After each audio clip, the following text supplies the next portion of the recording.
讲到这台铁公司化无到1年的时间，台铁产业工会就指控讲，因的董事长甲总经理2个人的薪水对今年1月开始调关40%，等于是加5万元。台铁表示讲，这董事长含总经理的薪水是含国营事业做伙调整的，也讲明年军工教若准调薪水，全部员工也会对咧调。不过工会认为讲，大先爱做的是照顾员工，替员工加薪水才是。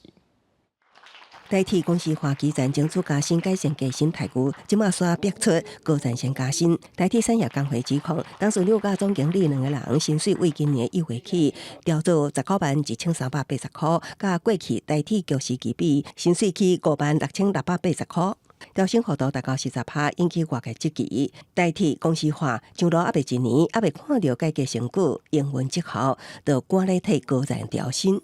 我们的这个国营事业的这个董事长跟总经理的这个薪资部分都是全国都是一致的。禁用的从业人员的这个薪资呢，我们已经报奉这个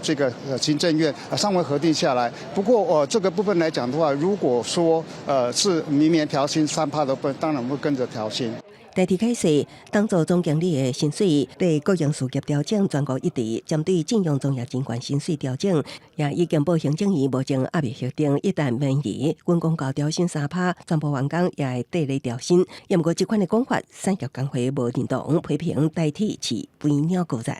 那比较国营事业标准，目前台铁基层人员薪水，甲港务邮政来比，落差达到1万，爱优先调薪。我们没有想到国营事业的肥猫居然会这么活生生的出现在我们的眼前。从董事长到员工，我们都一起一致不要用这种方式敷衍社会大众说我们只是依照规定。如果真的要依照规定，那就尽快来调整我们全台铁员工所有的薪水，让大家心服口服。针对台铁电力出错欠人，黄金照讲，行政人员中的电机干部类有5成出走，明年规划禁用700名新进员工。产业工会无乐观点出，基层夜班电贴每班120块，车长备勤电贴每点钟88块，另贵作业人员危险电贴只有每点钟40块。这款的福利待遇，恐惊互第一线的员工心灵，无法度点久，要求交通部冻结调薪案，务实推动改革。记者综合报道。